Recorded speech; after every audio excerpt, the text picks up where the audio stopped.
예수님의 습관 세 번째, 침묵입니다. 이런 침묵, 예수님의 침묵이 우리의 침묵이 될 수 있을까? 예수님의 침묵을 우리가 어떻게 배우고 우리도 따라갈까 고민하고 함께 또 결단을 하는 그런 시간이 되었으면 좋겠습니다.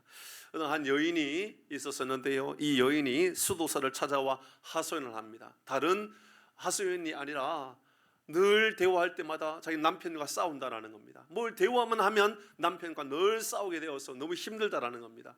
혹시나 이곳에 그런 분들 있지는 않은가 모르겠습니다. 그런 일이 없기를 바랍니다.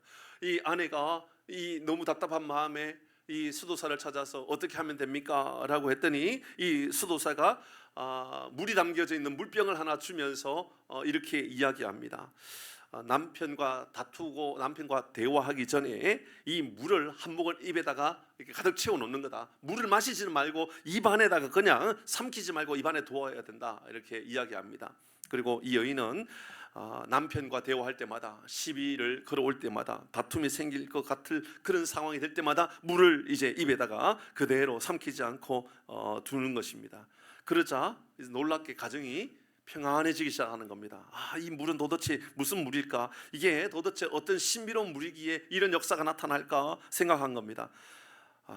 여인이 다시 이 수도사를 찾아갑니다. 어떻게 이 물이 신비로운 물인지, 이 물을 입에 머물고 있을 때마다 너무너무 좋았다고, 그래서 남편과 싸우지 않고 너무너무 좋은 시간이었다고 그렇게 이야기합니다. 그러니까 이 수도사가 하는 이야기가 그 물은 그냥 평범한 물입니다.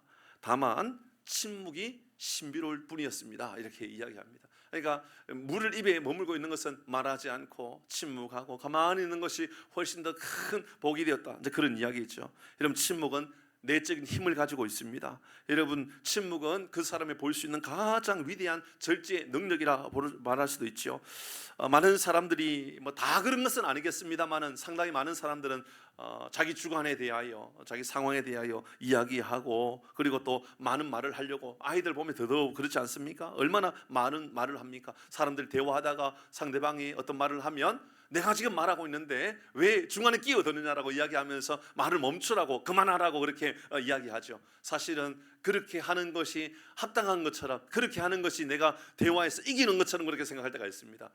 우리 오늘날 우리 사회 보면 말로부터 모든 문제가 시작되기도 하고, 말로부터 모든 관계가 풀려지기도 하고 쌓이기도 하고 이런 일들이 얼마나 많이 있습니까? 저는 이 말씀을 묵상하는데, 그래도 여러분 가운데, 우리 모두 가운데 이 교회에서 가장 많은 말을 하는 사람이 저 아닙니까? 그러니까는 제가 제일 많은 말을 하는 사람이니까 침묵에 대하여 예수님께서 우리에게 알려주셨지만 먼저는 저한테 하는 메시지로 제가 이 말씀을 받았습니다. 그러니까 너도 해야 될 말이 있고 하지 말아야 될 말이 있을 건데, 많은 말을 하려고 애를 쓰지 말고 필요한 말, 지혜로운 말을 하려고 애를 써야 된다. 하나님께서 이런 마음을 저에게 주셨습니다. 그래서 저처럼 많은 말을 하는 사람은 오늘 이 말씀을 잘 귀 기울여 드려야 됩니다. 그렇다고 여러분 저에게만 해당되는 것은 아닐 겁니다. 아마 여러분 집에서 가장이신 분들은 가족 가운데 가장 많은 말을 하는 사람 중에 하나가 될 수도 있겠고요, 교사도 또 많은 말을 하는 사람, 목장의 리더도 많은 말을 할 수밖에 없는 그런 상황에 있는 사람들도 있을 겁니다. 사실 말을 잘 생각해보면 사람들이 말을 통하여 자랑합니다. 그렇죠? 말을 통하여 자랑합니다. 말을 통하여 다른 사람들을 내 편으로 인도하기도 합니다. 말을 통하여 다른 사람들에게 내 주장을 설득하려고 합니다. 말을 통하여 실수에 대하여 핑계하고자 합니다. 그러니까는 대부분은 우리 관계들이 말을 통하여 풀어가고, 말을 통하여 내 편을 만들고, 말을 통하여 우리 관계를 만들어간다라고 생각할 수 있습니다.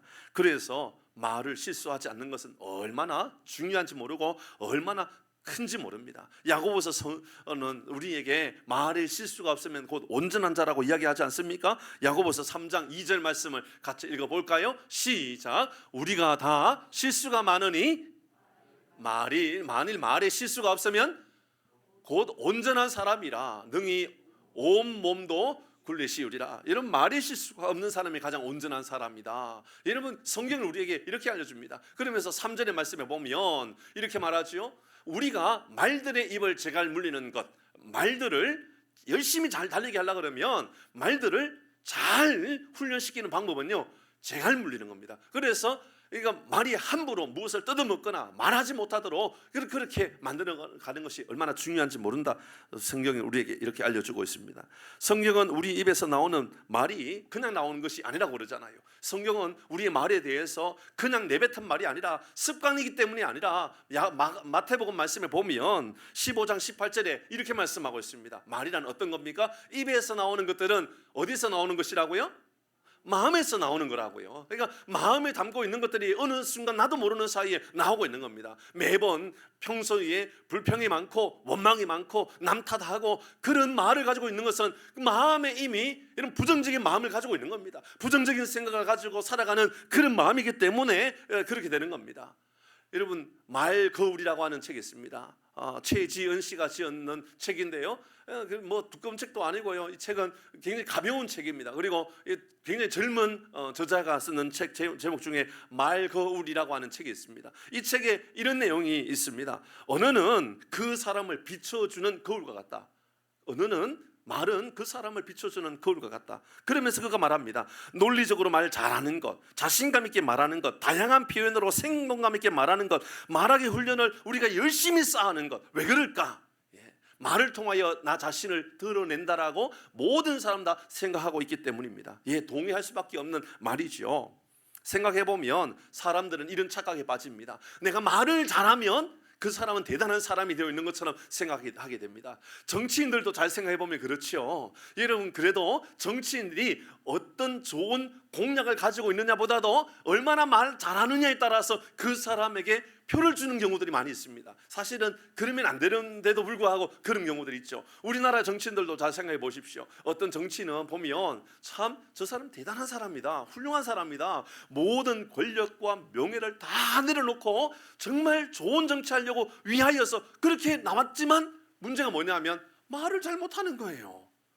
언변력이 너무 없는 거예요. 그러다 보니까는 표를 많이 얻지 못하는 그런 정치인들이 있단 말이죠. 또 반대도 있습니다. 사실 그 사람 보면 뭐 별 크게 대단한 사람 같지도 않아요. 근데 말을 너무 잘하는 거예요. 언변력이 너무 탁월한 거예요. 그래서 표를 얻어가지고 대통령이 되는 사람도 있습니다. 우리나라에도 그런 사람이 있지만 이런 미국의 오바마 대통령 같은 경우에 그런 케이스 아닙니까? 그가 젊었을 때, 훨씬 더 젊었을 때 얼마나 더 대단한 일을 많이 했고 얼마나 훌륭한 사람이었는지 잘 몰라요. 그러나 오바마 대통령은요, 여러분, 군중들 앞에, 대중들 앞에요, 뭐 그 말하는 언변력이 얼마나 탁월했는지 모릅니다. 그래서 지금도요, 이 논술 문제, 영어 문제예요, 오바마 대통령의 연설이 막 들어가기도 합니다. 그만큼 말을 훌륭하게 잘하는 사람이더라는 거죠. 우리는 말을 잘하면 그 사람이 그만큼 대단한 사람이라고 생각하는 경우들이 꽤나 많이 있다는 거죠. 저도 마찬가지입니다. 제가 목회하면서 사역하면서 제일 두려운 게 바로 그 말입니다. 제 마음 안에요, 이런 마음이 있습니다. 하나님, 저도 말을 좀 잘하기 위한 웅변 학원을 좀 다니면 어떨까요? 이런 생각을 가지게 됩니다. 여러분 보시기에는 아이고, 그래도 목사님 앞에서 설교할 때 뭐 거침없이 막 다른 어떤 목사들보다도 훨씬 얼마나 말이 제가 빨라요. 제가 알거든요. 제발, 어떤 목사님들 그 얘기를 해요. 저를 잘하는 목사님이 제발 좀 쉬어서 가라, 설교할 때 숨 넘어가겠다, 뭐 이런 이야기도 하거든요. 그만큼 제가 설교를 빨리 하는 거 제가 너무 잘 알고 있어요. 근데 이걸 잘 못 고치는 거예요. 제가 잘 못 고치는 거예요. 그러니까 웅변 학원을 가가지고 말을 좀 고쳐볼까, 이런 생각을 제가 안 해본 게 아니에요. 제가 해봤단 말입니다. 제가 아는 제 목사님 중에, 제가 아주 친하게 지내는 목사님 중에 실제로 웅변 학원까지 다녔던 목사님도 있습니다.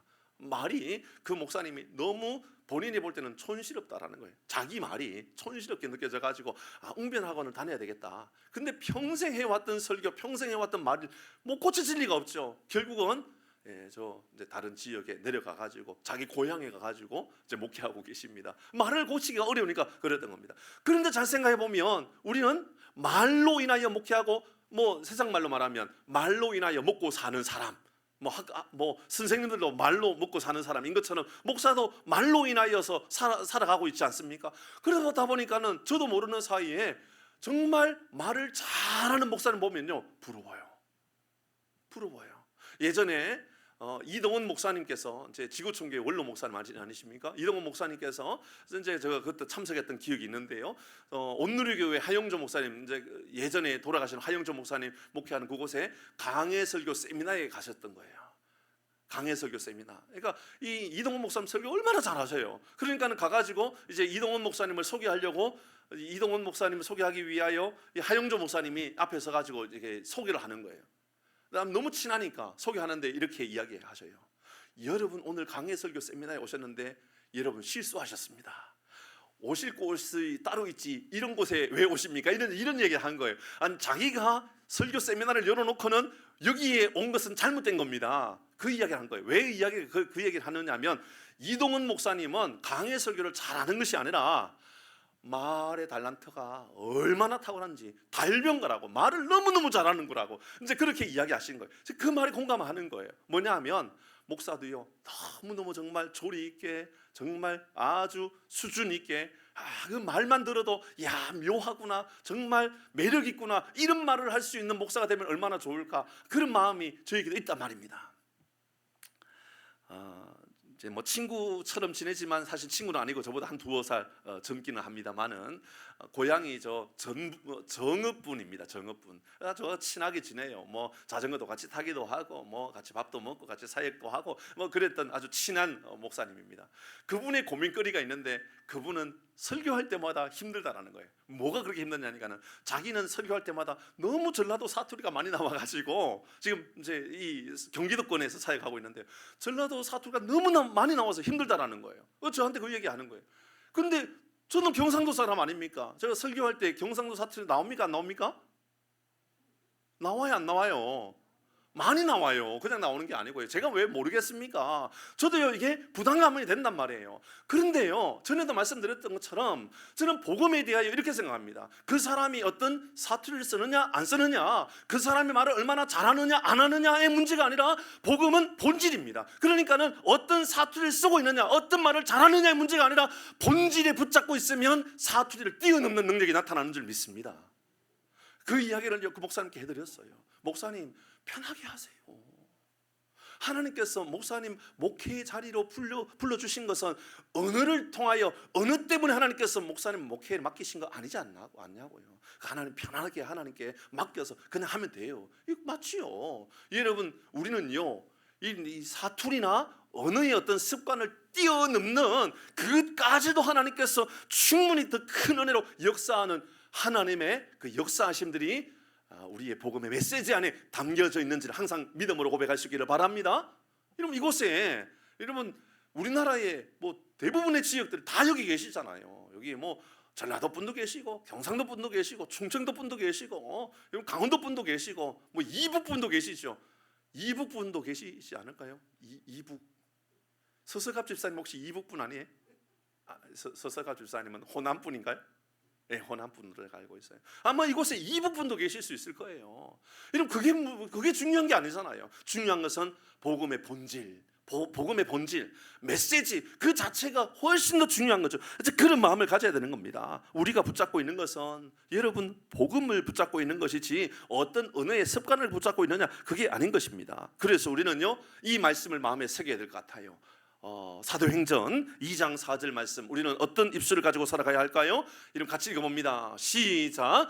그들이 다 성령의 충만함을 받고 성령이 말하게 하심을 따라 다른 언어들로 말하기를 시작하니라. 여러분, 여기서 말하고 있는 다른 언어는 방언이에요. 방언. 초대교회가 모여서 마가 다락방에서 함께 기도할 때에 여러분 놀랍고 신비로운 역사가 나타났는데 막 방언이 터진 거예요. 근데 그 방언을 성경은 이렇게 말하고 있어요. 각각 다른 언어로 말하기 시작했다. 다른 언어로 말하기 시작했다. 저는 우리 모두에게 하나님께서 주시는 신비로운 다른 언어를 가지고 살아갈 수 있는 복이 있기를 바랍니다. 그러면 성령의 충만함을 받고 성령의 말하게 하심을 따라 말하는 언어를 말하는 겁니다. 이런 언어 안에 이런 불평이 어디 있겠습니까? 이런 언어 안에 부정적인 말이 어디 있겠습니까? 이런 언어 안에 남을 헐뜯는 언어가 어디 있겠습니까? 그러니까 여러분 언어를 점검해 보아야 돼요. 여러분 언어가 성령의 충만함을 받고 성령의 말하게 하심을 따라는 말하는 언어인지, 아니면 내 욕망, 내 거짓된 마음, 내 잘못된 이기심의 마음을 자꾸만 내 입을 통하여 드러내고 있는 입술은 아는지 점검을 해야 돼요. 점검을. 사랑하는 성도 여러분, 우리의 입술이 성령의 충만한 은혜가 임하는 입술 되기를 주의 이름으로 축복합니다. 오늘 본문의 이야기를 좀 해볼까요? 사내들인 공회에 예수님께서 잡히셔서 성회들은 공회에서 재판을 받고 있습니다. 한밤중입니다. 그들은 빨리 재판을 끝내고 예수님을 처형해야만 하는 목적을 가지고 있었기 때문에 여러분 밤에 재판을 여는 것은 불법이에요. 그런데 공회와 아무런 상관없이 밤에 모여서 여러분 그들은 재판을 열고 있는 겁니다. 변호인도 없습니다. 증인도 없습니다. 예수님은 그러한 밤 시간에 아무도 도와줄 리가 없는 그 시간에 재판이 열렸던 겁니다.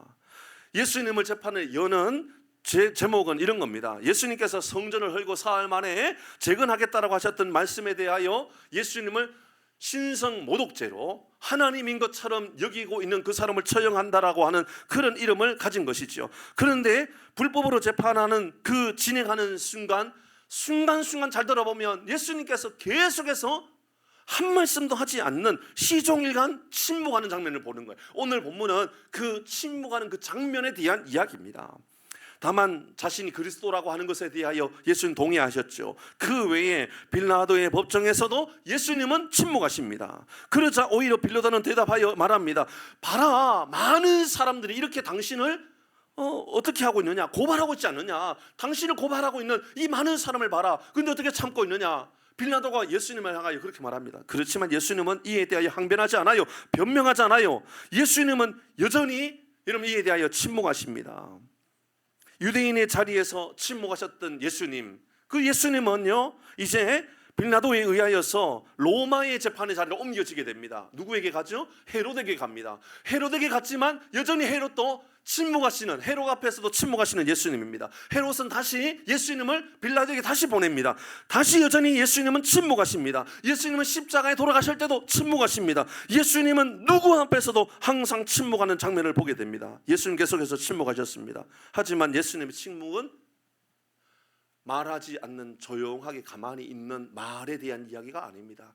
어쩌면 예수님의 침묵은 가장 웅변적인 대답이 아닐까라는 생각을 해보게 됩니다. 가장 큰 언어라는 거죠. 예수님의 침묵은요 세상의 그 어떤 언어보다도 크게 들리는 소리입니다. 그 예수님 어떤 침묵하셨는지, 침묵은 어떤 침묵이었는지 여러분 몇 가지 한번 생각해 보도록 하십시다. 첫 번째, 예수님의 침묵은요 바로 그들의 죄에 대한 침묵입니다. 그들은 누굽니까?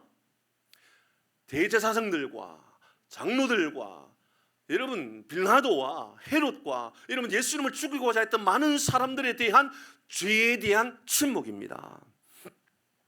대제사장 종교 지도자지요. 그러면 장로는 누굽니까? 뭐 교회 안에서 말하는 이 장로님들을 말하는 게 아닙니다. 당시에 장로는 정치 지도자들에 대한 이야기입니다. 정치 지도자나 종교 지도자나 그들이 어떤 죄를 짓고 있는지 예수님 너무너무 잘 알고 있습니다. 그러나 그들에 대하여 책망하지 않습니다. 예수님께서 그들에 대하여 이미 이전에 회개하고 돌아오라고 수없이 많이 말씀하셨습니다.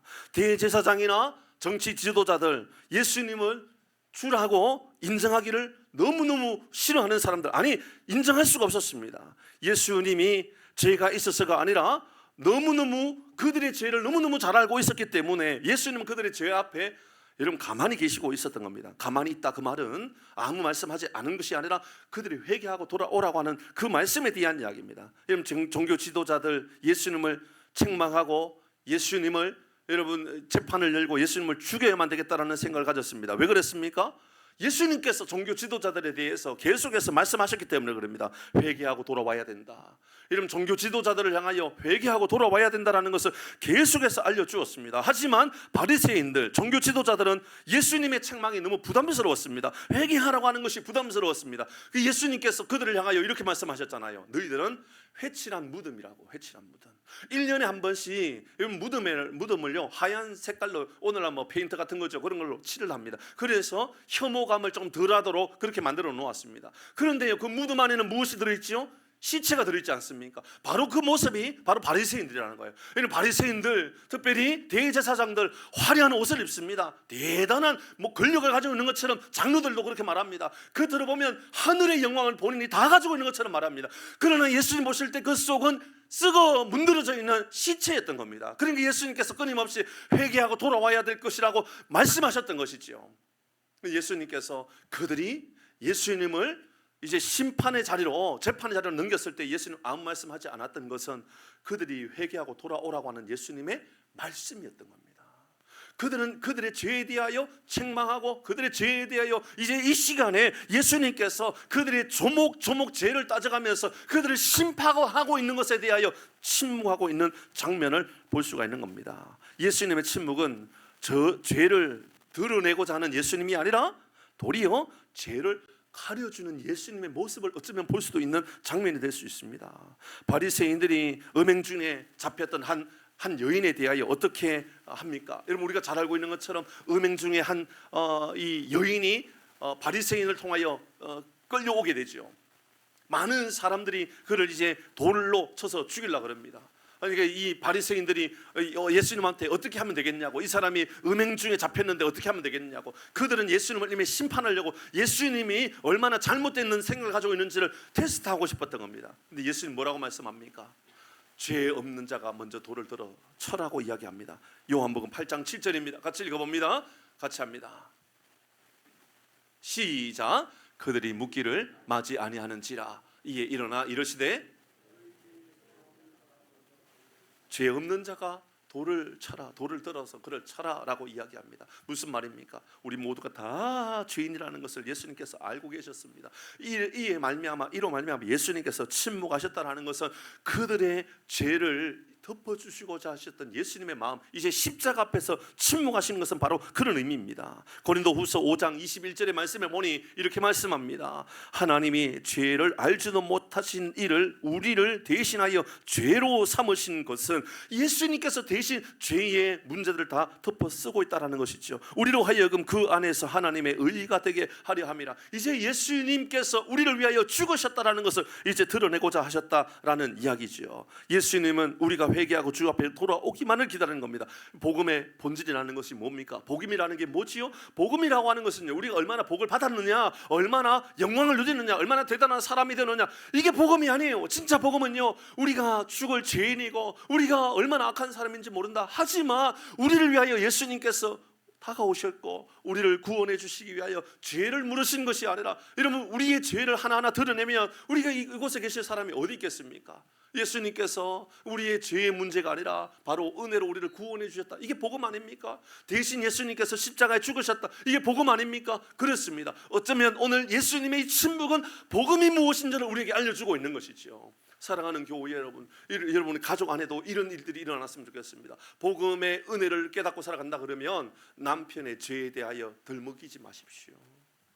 남편은 이런 문제가 많다고, 아내는 이런 문제가 많다고, 우리 자식 새끼들은 이런 놈들이라고 그렇게 말하지 마시고, 여러분, 우리도 어쩌면 예수님께서 우리의 죄를 덮어주시고 구원해 주셨다 그런다면 이제 우리는 나의 모든 죄의 문제 앞에는 하나님께 아뢰고, 우리의 죄를 덮어주시는 예수님의 그 크신 사랑이 여러분의 가정 가운데 임하기를 주의 이름으로 축복합니다. 어쩌면 우리에게 이것 보여주기 위함 아닐까요? 예수님께서 바리새인들의 죄를 모를 리가 있습니까? 예수님께서 지금 빌라도의 죄를 모르실 리가 있겠습니까? 예수님께서 대제사장의 죄를 모르실 리가 있겠습니까? 그러나 죄에 대하여 조목조목 예수님께서 따지는 것이 아니라면 우리에게도 동일하게 적용되어야 된다는 것이죠.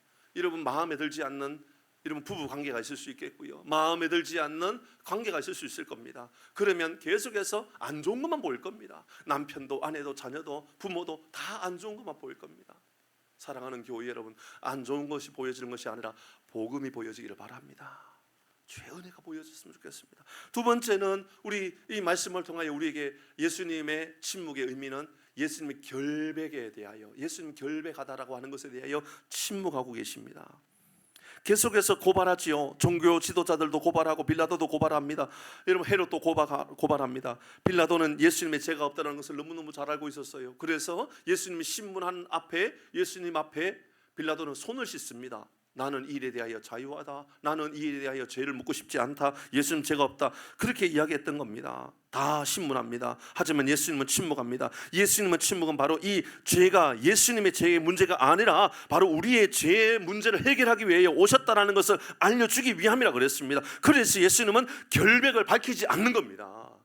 결백을 밝히지 않는 거예요. 여러분, 우리도 우리 안에 있는 결백을 박힐 수가 없죠. 우리 안에 있는 죄가 문제가 있기 때문에 그렇습니다. 여러분, 예수님은 받아들이십니다. 죄가 있기 때문에 받아들입니까? 아니죠. 우리의 죄가 있다는 걸 예수님 알기 때문에 예수님께서 받아들이시는 겁니다. 이사야 선지자는 이에 대하여 이렇게 예언하지요. 이사야서 53장 7절 말씀 같이 읽어봅니다. 시작. 그가 곤욕을 당하여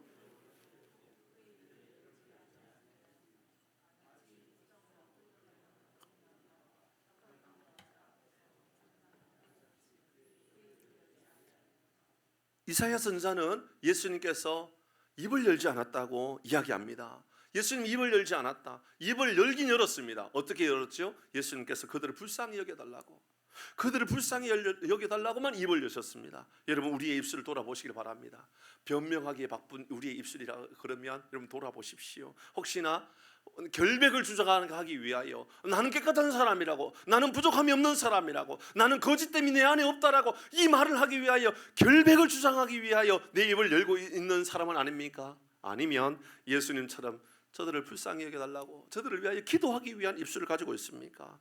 그래도 우리 사회가 꽤나 많이 좋아진 사회 같아요. 왜냐하니까 여러분, 사회적으로 어려운 문제가 생기거나 어떤 힘든 어떤 문제들, 사회 부조리를, 이런 일들이 있으면 이제 다 이에 대하여 항변할 길이 생겼어요. 그래서 뭐 예를 든다면 국민 이 신문고죠, 국민신문고 이런 창을 통하여서 이제 사이트에 들어가면 혹시나 사회 부조리나든지 어떤 문제가 생겼으면 다 올릴 수가 있어요. 그래서 이 최근에 이런 문제가 있다, 학교에 이런 문제가 있다, 뭐 갑질은 이렇게 나타난다, 다 세상에요 이야기할 수 있는 통로가 다 생겼습니다. 예, 세상은요 결백을 주장하라고 이야기합니다. 네가 깨끗하다라고 이야기하라고 그럽니다. 저희 말씀을 묵상하면서 최근에 우리 대한민국의 축구계에 대한 이야기가 끊임없이 나오고 있잖아요. 사실 하고 싶은 이야기가 너무 많아졌어요. 뭐 프랑스에 있는 이모와 영국에 있는 손모와의 뭐 어떤 갈등의 문제라든지, 예,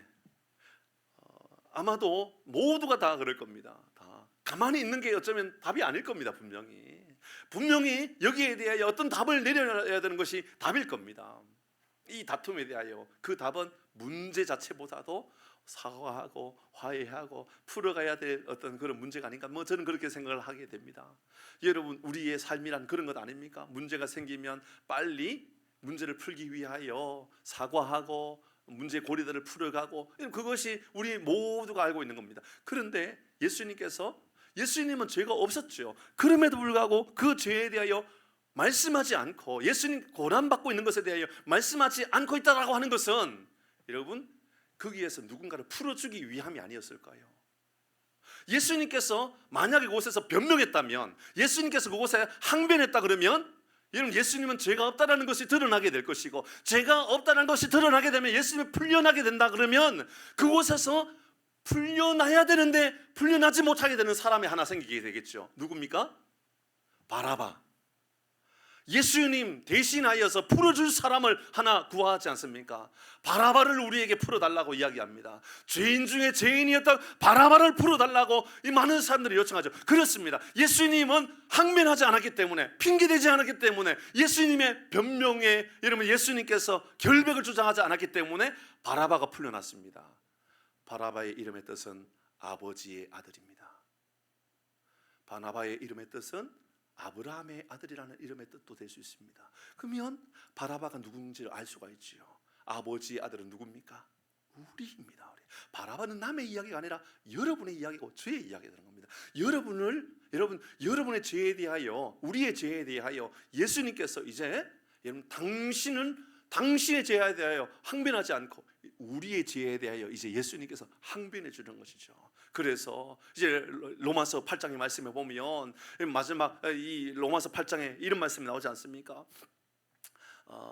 많은 사탄이 우리의 죄를 가지고 하나님 앞에 상소하게 되잖아요. 이제 이게 막 우리 죄가 이런 문제가 있다라고 그렇게 이게 막 제소하게 되고 막 그런 문제에 대해서 이야기할 때 예수님께서 죄가 없다라고 예수님께서 말씀하시잖아요. 그게 바로 결백을 예수님께서 당신의 죄에 대하여 결백하지 않고 우리 죄에 대하여 결백하시고자 하시기 위하여 당신이 결백을 주장하지 않았다, 그 말이 되는 겁니다. 사랑하는 성도 여러분, 우리의 죄에 대하여 우리의 실수에 대하여 인정할 수 있고 남의 실수에 대하여 여러분 대신 우리가 용서하고 그걸 풀어줄 수 있는 마음을 가지게 된다면 하나님의 나라가 우리의 삶에 임하게 되지 않을까요? 사랑하는 교회 여러분, 우리의 마음 가운데 남을 향하여 여유로운 마음이 우리의 마음 가운데 생길 수 있기를 바랍니다.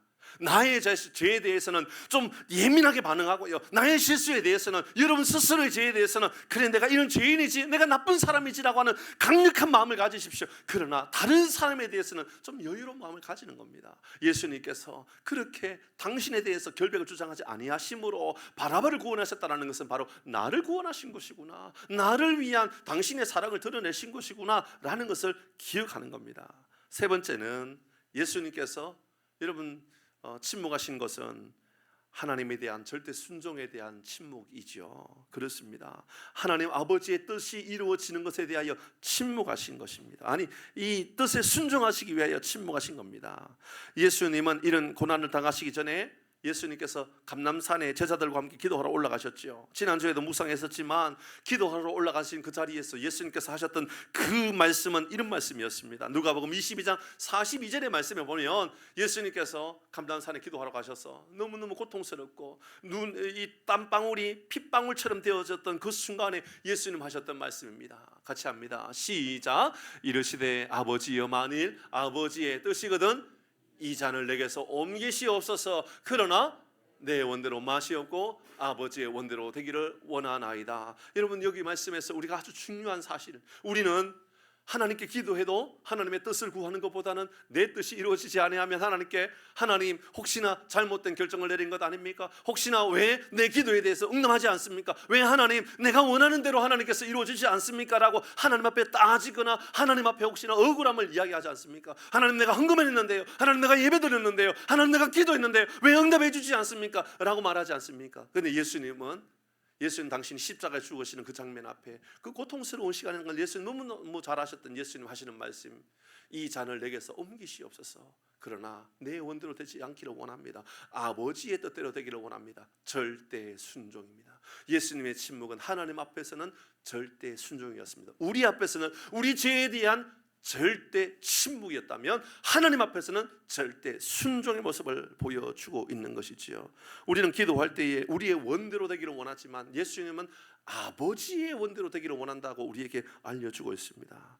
저는 이 말씀을 묵상하면서 예수님께서 침묵을 지켰다라는 것은 빌라도 앞에서 침묵을 지켰다라는 것, 헤롯 앞에서 침묵을 지켰다라는 것, 대제사장 앞에서 침묵을 지켰다라는 것은 우리 앞에서 침묵을 지키고 있다라고 하는 말씀으로 들려졌습니다. 우리는 억울한 일을 당하면 침묵합니까? 아니면 항변하고 따지기를 좋아합니까? 하나님의 뜻에 순종하기를 원하십니까? 혹시 우리는 결백하고자 끝까지 내 마음에 내 감정을 이야기하는 사람입니까? 아니면 하나님의 뜻이 무엇이고 하나님 인도하심이 무엇인가 돌아보는 사람입니까? 내가 원하는 방법, 내가 원하는 뜻을 쫓아서 살아갑니까? 하나님 앞에 순종하고 살아가려고 애를 쓰고 있습니까?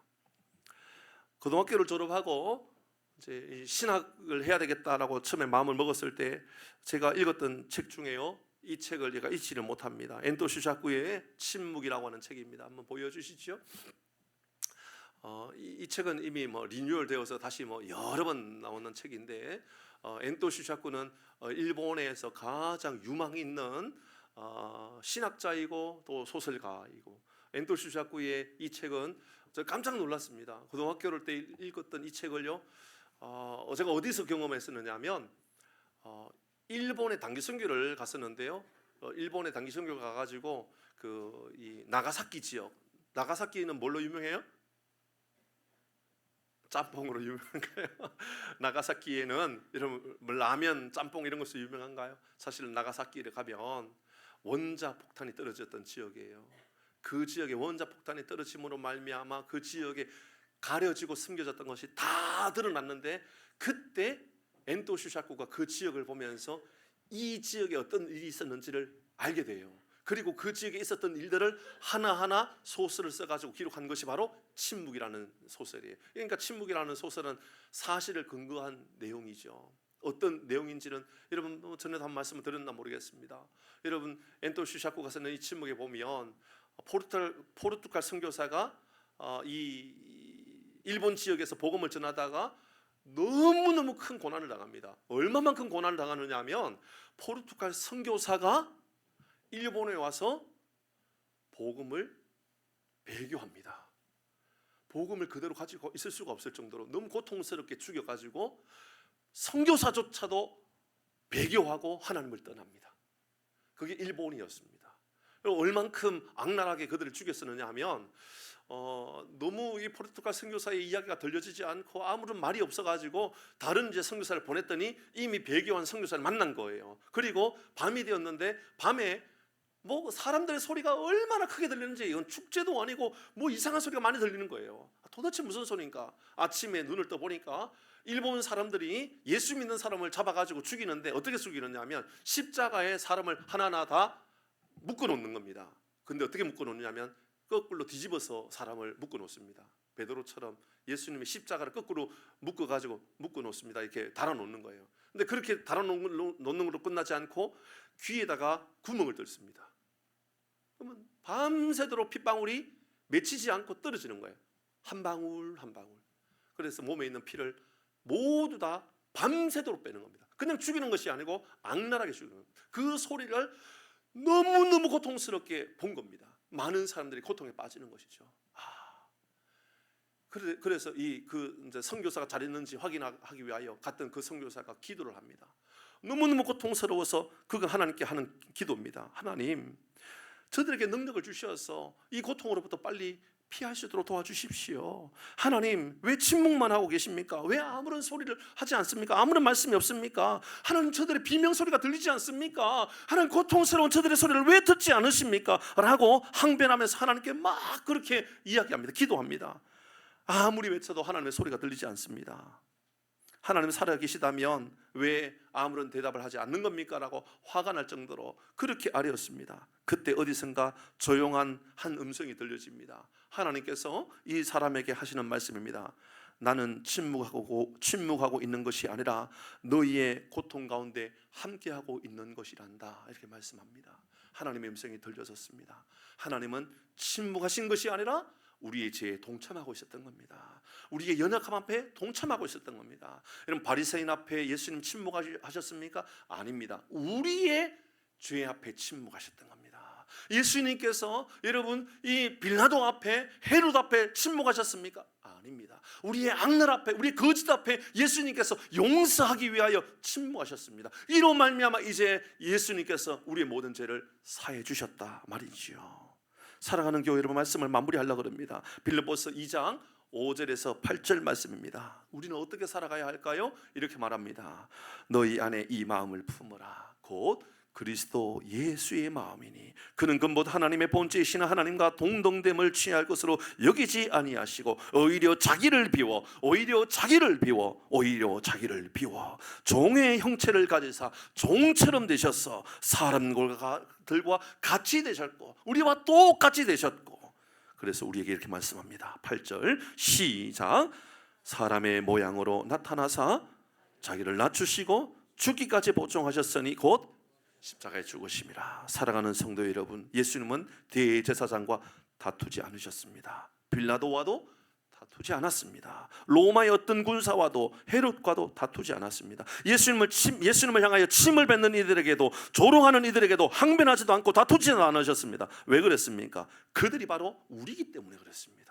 우리를 사랑하시고 우리를 구원하시기 위하여 침묵하셨습니다. 그러므로 사랑하는 성도 여러분, 억울함으로 말미암아 큰 소리 내지 마십시오. 억울함 말미암아 다투지 마십시오. 예수님의 침묵하심 앞에 그하면 예수님의 사랑을 배우게 될 것입니다. 우리 안에 예수님을 닮아가는 놀라운 사랑이 우리 안에 임함으로 말미암아 하나님의 나라가 회복되어지는 놀라운 삶을 우리 모두가 살아갈 수 있기를 주의 이름으로 축복합니다.